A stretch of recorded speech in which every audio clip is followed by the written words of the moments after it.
Oke guys, jadi midfielder center itu ada 7 role ya. Central midfielder itu sendiri, di playing playmaker, anchor, ball winning midfielder, box to box midfielder, advanced playmaker, roaming playmaker ya. Nah, ini kita akan bahas satu persatu ya. Apakah kalian lagi main FM Mobile 2024? Tapi bingung gimana cara mainnya? Aha!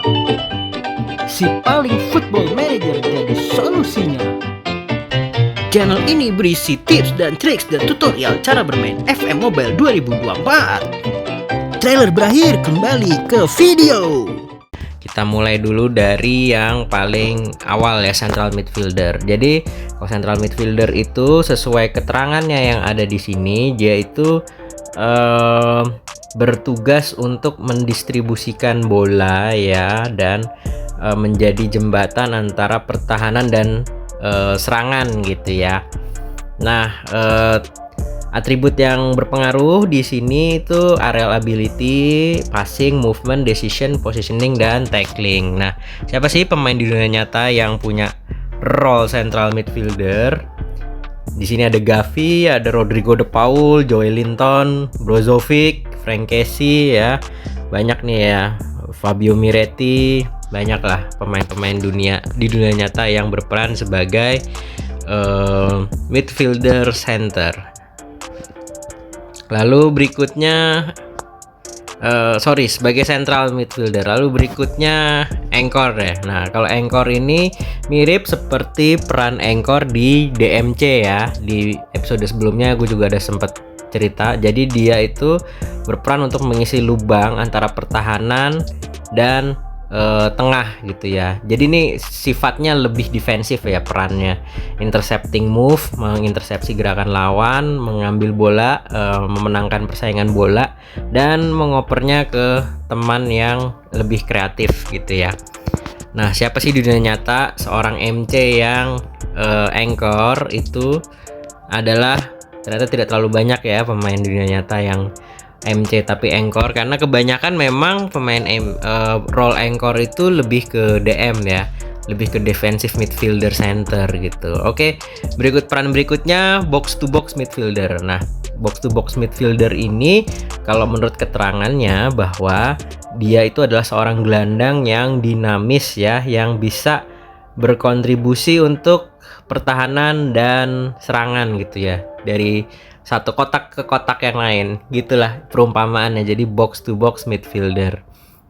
Nah, biasanya orang gelandang box to box ini memerlukan energi dan stamina yang tinggi karena dia bisa maju untuk nyerang, tapi dia juga bisa bantu pertahanan. Dia mundur bantu pertahanan kalau lagi bolanya direbut terus turnover gitu ya. Nah, status yang menentukan di sini adalah movement, positioning, stamina, decision, tackling, dan passing. Nah, siapa sih di dunia nyata yang berperan sebagai box to box? Di dunia nyata ada Moises Caicedo di Chelsea ya, Leon Goretzka Bayern Munchen, terus Marcos Llorente Atletico Madrid, banyak. Nah, ini kalian bisa cek sendiri dan bisa lihat di sini ya para pemain-pemain yang punya peran box to box midfielder. Oke, next berikutnya roaming playmaker. Nah, roaming playmaker ini juga mirip seperti penjelasan di episode sebelumnya ya, untuk posisi DMC, defensive midfielder center. Roaming player ini di sini penjelasannya adalah seseorang yang menjadi detak jantung timnya, yang bisa mendriving bola ke depan untuk jadi ujung tombak serangan, tapi dia juga bisa mundur ke belakang untuk mengcover pertahanan gitu ya. Dan dia selalu menawarkan diri sebagai option orang untuk dioper gitu ya. Nah, roaming player ini juga harus punya atribut fisik yang kuat untuk bisa mempertahankan intensitas tinggi dan punya teknik yang bagus juga ya gitu. Makanya primary attributes untuk peran ini adalah movement, decision, creativity, shooting, passing, dan teamwork. Jadi dia punya atribut pertahanan tapi juga punya atribut serangan gitu ya. Nah, siapa sih di dunia nyata yang berperan sebagai roaming playmaker? Di Di sini ada Joshua Kimmich, ada Mason Mount gitu ya, ada Fabian, ada Koop Meiners dan lain-lain gitu ya. Lalu next berikutnya kita punya deep lying playmaker. Nah, deep lying playmaker ini juga penjelasannya hampir sama dengan deep lying playmaker di posisi defensive midfielder center ya. Deep lying playmaker ini beroperasi di kekosongan antara pertahanan dan posisi pemain tengah, dan yang berinisiatif untuk membangun serangan dengan pinpoint pass dari oper-operan yang pinpoint gitu ya. Nah, ibaratnya tuh kayak bangun serangan tapi dari belakang, dari dalam gitu. Makanya disebut deep lying playmaker.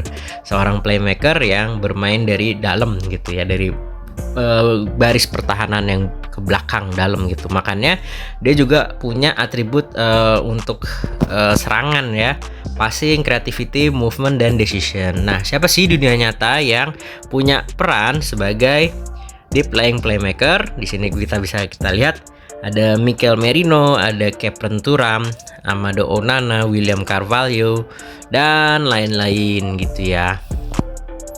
Di AC Milan ada Ruben Loftus-Cheek gitu. Oke lah, banyak lah ya, nanti kalian bisa cek sendiri. Lalu berikutnya ball winning midfielder. Nah, ball winning midfielder ini juga peran yang hampir sama di posisi defensive midfielder center, karena memang gelandang tengah itu agak-agak mirip ya antara midfielder center dengan defensive midfielder center. Nah, ball winning midfielder untuk posisi midfielder center di sini berperan untuk closing down the opposition, jadi langsung menekan lawan dan memenangkan persaingan bola gitu ya. Tapi dia juga harus punya technical skill untuk mempertahankan bolanya supaya nggak gampang kerebut, dan bisa membantu dan berperan dalam serangan. Kira-kira gitu ya penjelasan di sini. Jadi main FM ini juga sebenarnya membantu kalian untuk belajar bahasa Inggris ya guys. Oke, jadi ball winning midfielder ini harus punya atribut yang menentukan tuh tackling, karena dia harus merebut bola ya, positioning, aerial ability itu bola atas, strength itu kekuatan, dan decision. Nah, siapa sih dunia nyata yang seorang MC tapi punya role ball winning midfielder? Dia adalah Rodri, Declan Rice, Sandro Tonali, Fabinho, Calvin Phillips, Casemiro gitu ya. Tukang jagal lah ya, kalau zaman dulu tuh kita kenal Gattuso, Edgar Davids, Roy Keane gitu ya. Itu seorang ball winning midfielder. Lalu berikutnya advanced playmaker. Nah, advanced playmaker ini tentu seperti namanya ya, dia berperan sebagai playmaker untuk serangan ke depan, kira-kira begitu. Makanya atributnya sangat menunjang serangan seperti movement, passing, creativity, dan decision. Nah, siapa sih di dunia nyata seorang MC yang punya peran advanced playmaker? Dia adalah Bernardo Silva, Phil Foden, Pedri, Bruno Fernandes, Jamal Musiala, Frankie De Jong ya, gelandang-gelandang tengah yang suka ngasih umpan-umpan manja kepada striker dan kepada sayap-sayap pemain depan ya, kira-kira gitu guys. Itu advanced playmaker. Lalu seperti biasa pertanyaannya adalah, lalu dari 7 role ini manakah yang paling baik gitu ya? Jawabannya lagi-lagi harus kukatakan tergantung. Jadi tergantung status si pemain lo itu apa cocoknya gitu ya. Kalau dia punya atribut defensifnya kuat, ya udah ball winning aja gitu ya. Jangan paksain sebagai advanced playmaker gitu. Terus juga kalau begitu juga sebaliknya, kalau dia tuh kreatif, passingnya bagus gitu, jangan suruh dia dan status tacklingnya juga kurang, biasa aja, jangan suruh dia jadi ball winning gitu, nggak pas gitu. Jadi tergantung atributnya gitu ya. Kalau dia punya atribut attackingnya bagus ya jadikan dia playmaker gitu. Kalau dia punya atribut defensifnya lebih bagus, jadikan dia gelandang yang punya sifat defensif, kira-kira gitu. Nah, lalu kombinasi keduanya juga tergantung taktik yang kalian pakai ya.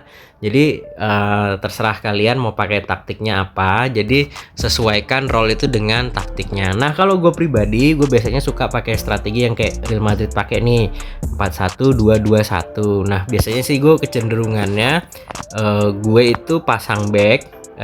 Gue pasang DMC itu yang selalu sifatnya defensif, karena namanya juga defensive midfielder center. Jadi dia harus punya peran betul-betul defensif. Kalau nggak role-nya, kalau nggak defensive midfielder, ball winning midfielder. Ini kesukaan gue banget nih. Jadi gelandang bertahannya itu benar-benar sifatnya defense gitu ya, ngambil bola, bertahan, jagal, bertarung gitu. Jangan sampai bola tuh lolos ke pertahanan di belakangnya. Kira-kira gitulah filosofi gue pribadi nih ya gitu. Lalu dua gelandang tengah di sini CM, 2 CM di sini bisa berperan untuk jadi penyerang gitu ya, jadi playmaker gitu.